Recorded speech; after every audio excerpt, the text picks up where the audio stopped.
Alors, le cours du pétrole, que ce soit le Brent ou le WTI aux États-Unis, flambe quasiment de 20% depuis le début de l'année, même s'il il a tendance un petit peu à refluer depuis quelques jours et remonter là pour le coup cette semaine avec ce qui se passe dans le canal de Suez. Bonjour John. Bonjour David. John Plassard pour la Banque Mirabeau. La question qu'on se pose, c'est de voir quel impact ça peut avoir sur les prix à la pompe pour le consommateur américain. Ce qu'il faut expliquer, c'est que là-bas, ils le sentent, la douloureuse, ils la sentent beaucoup plus vite que nous parce qu'il y a moins de taxes, hein. Exactement, exactement. D'abord, il faut rappeler qu'évidemment, il y a un lien Plus fort. fraternel, je dirais, entre l'essence et puis le pétrole, puisque évidemment, l'essence est fabriquée à partir du pétrole.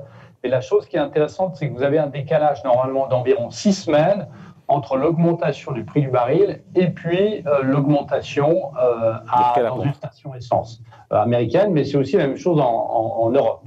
Après, ce que vous avez, c'est que vous avez les stations essence qui elles-mêmes fixent leur prix. Alors, il y a une concurrence, évidemment, les prix sont assez proches, mais on voit que, par exemple, en Californie, les prix sont beaucoup plus élevés que dans le sud des États-Unis. Après, vous avez ce que vous aviez dit, vous avez les taxes fédérales et puis les taxes d'État. Après, vous avez les coûts de raffinage et de distribution, et puis, évidemment, les bénéfices des entreprises. Alors, pour être très concret, David, on a 53% du prix de l'essence qui correspond au prix à la pompe, au prix du pétrole, pardon.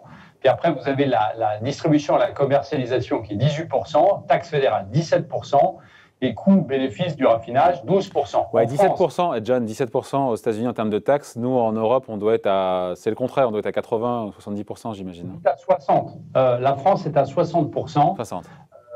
et c'est les taxes, évidemment, qui représentent le plus. Euh, et on voit, en l'occurrence, en France, que les prix à la pompe sont revenus au niveau d'avant-pandémie de début mars. Après, évidemment, donc on a dit on a les 60% en France qui sont les taxes, hein. Et puis après, vous avez le coût de la matière première et le coût de distribution du carburant. Ce qui veut dire Donc, que les Américains, en tant que consommateurs, sont plus sensibles au prix à la pompe que nous, puisque quand le baril WTI ou Brent augmente, eh ben, ça sent tout de suite, puisqu'il y a moins de taxes en proportion dans le prix au litre. Quel impact sur le comportement, John? Est-ce qu'on peut le prévoir des Américains qui ont reçu des chèques de la part de l'administration Biden jusqu'à 5 400 $ pour un couple avec 2 enfants? Est-ce que ça a un impact ou pas? ça a un impact énorme, en fait, puisqu'on voit que si on prend le Ouais, mais cas ils se baladent moins. Les Américains, ils se baladent moins. Il n'y a plus la. Non? À cause du Covid, ils prennent moins la bagnole, non? Alors, les Américains prennent moins l'avion, mais ils prennent beaucoup plus la voiture. Ah. Parce qu'ils estiment que dans la voiture, vous avez moins de chances, entre guillemets, ou de malchance, évidemment, d'avoir. Oui, mais il y a moins de longs trajets. Il y a moins de trajets longue distance, j'imagine, en voiture, non? Alors, pour l'instant, ça, c'était l'année passée. On est en train de revenir à des normes qui sont largement plus élevées en termes de trajet qu'avant la pandémie. Je vous rappelle quand même qu'en 2019, vous aviez 43 millions d'Américains qui avaient pris la voiture durant ce qu'on appelle la driving season. Vous savez, c'est à partir de fin mai, quand ils commencent à entrer en vacances, tous les Américains prennent leur voiture. Et on estimait notamment que la hausse du prix du baril en 2018 avait en fait coûté 190 $ de plus à chaque foyer, juste cette hausse du prix à la pompe.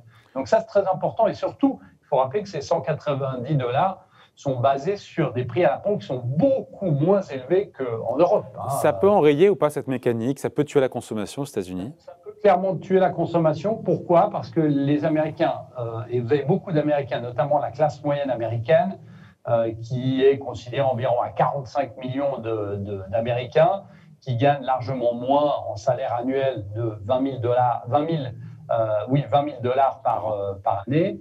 Eh bien, cette classe moyenne regarde vraiment l'évolution du prix de Du l'essence gallon, le prix du gallon, comme on dit. faire leur déplacement. Alors vous allez me dire, s'ils ne prennent pas leur voiture, ils vont dépenser dans le magasin, mais non. Ceux qui ne prennent pas, historiquement, ceux qui ne prennent pas la voiture, ben, ils épargnent.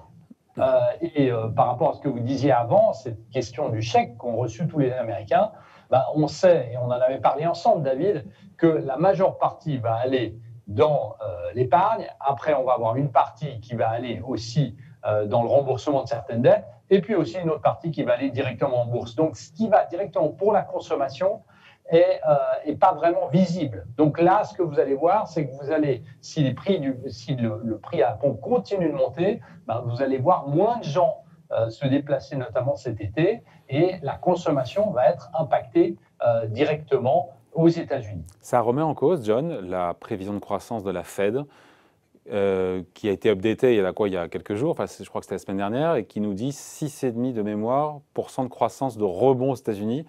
Cette prévision est menacée avec ce cours du baril en hausse de 20%, même si encore une fois on était à 70 $ sur le Brent, on est redescendu à 63 là. On est redescendu un peu, mais on peut pas nier qu'avec le retour à la normale, là on a eu quelques problèmes évidemment en Europe avec cette troisième vague dont vous parliez avant, David, mais le retour à la normale va évidemment alimenter plus de demandes et on ne peut pas exclure que le prix du baril arrive à 80 dans pas très longtemps, c'est-à-dire plus de 20 $ de hausse par rapport à maintenant, donc les prix à la pompe vont monter. Donc effectivement, on peut avoir un impact. Ça remet en cause ou pas les 6,5% de croissance aux États-Unis cette année? On peut avoir un impact de 0,2 à 0,3% sur les estimations de croissance, qui est quand même... C'est pas méchant.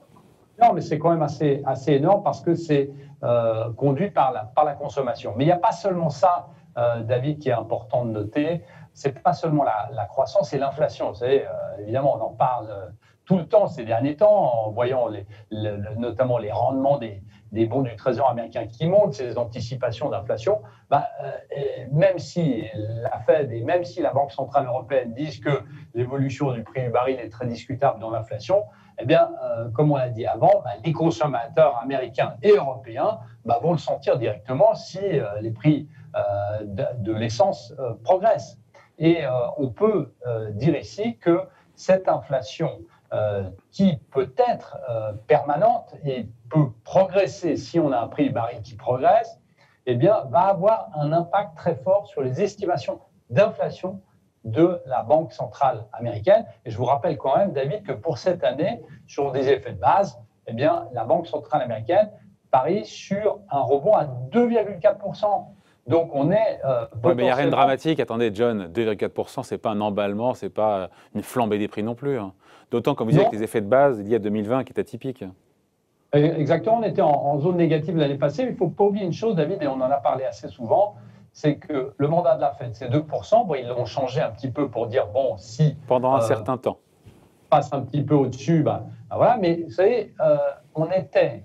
en 2014, on était à 130 $ le baril, David. 2014, c'était hier. Donc aujourd'hui, on est à 60 $. Imaginez, qu'on ne peut pas exclure, imaginez qu'on est au-delà de 100 sur le prix du baril, eh bien là... Ça change la donne. Les estimations de croissance vont être coupées un peu et les estimations d'inflation vont être largement relevées et on va rediscuter de cet effet de base parce qu'on va dire, en fait, ça continue. En fait, les entreprises chimiques, par exemple, qui utilisent beaucoup de pétrole pour fabriquer le plastique, par exemple, eh bien, vont être obligées d'impacter cette hausse sur le produit final. De les répercuter. Donc, entièrement, il faut faire très attention ici. Et quand on parle, comme vous le disiez, d'effets de base sur ces prix de l'énergie, etc., ils peuvent très bien rester élevés sur un certain moment et progresser encore plus. Ouais. Et est-ce qu'il n'y a quand même pas des bienfaits à avoir un pétrole plus cher en termes de, je sais pas moi, mais en termes d'écologie, ça rend les énergies vertes plus rentables, en tout cas plus compétitives? Effectivement, c'est assez important parce qu'on a vu par le passé que des grandes entreprises de transport, eh bien, lorsque le prix du baril était très faible, eh bien, se disaient qu'en fait, on pouvait utiliser, pourquoi pas utiliser du diesel, ce genre de choses, qui est qui a un impact important sur la pollution. Et là, lorsque vous avez le prix du baril qui monte, eh bien, vous avez ces grandes entreprises essayent d'avoir des alternatives sur l'énergie qui est un peu moins élevée, et puis essayer de se dire, si c'est le nouveau paradigme, il faudra à l'avenir peut-être aller vers d'énergie moins chère, renouvelable, électrique, etc. Et on a aussi une autre chose qui est assez évidente, et on voit ça dans les grandes villes, dans les grandes métropoles, aux États-Unis, c'est que lorsque le prix du baril est bas, vous avez beaucoup plus de trafic. Et donc plus de pollution. C'est incroyable, mais vous avez beaucoup plus de trafic, vous avez beaucoup plus de bouchons, et lorsque le prix du baril est élevé, beaucoup moins.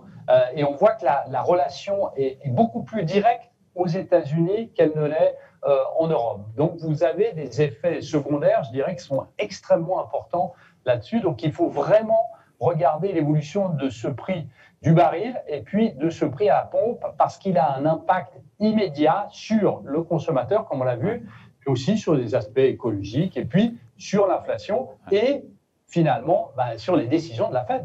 Ouais. On finit là-dessus, mais donc en conclusion, les prix à la pompe aux États-Unis ne sont pas de nature, en tout cas aujourd'hui, à faire dérailler la reprise. Si ça retire 0,2, 0,3.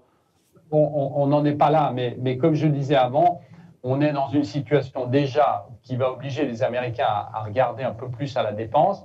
Et deuxième chose, avec un prix du baril, je me répète, David, mais avec un prix du baril à 60 et en 2013, on était à 130, vous voyez qu'il y a de la marge si on devait arriver sur ces niveaux. Ce n'est pas ma prévision, mais si on devait arriver sur ces niveaux, on ne serait pas choqué parce que c'est des niveaux qu'on a déjà vus. Et là, évidemment, les prix à la pompe seraient beaucoup plus élevés. Voilà, merci beaucoup. Explication signée John Plassard pour la Banque Mirabeau. Merci John, bon week-end. David.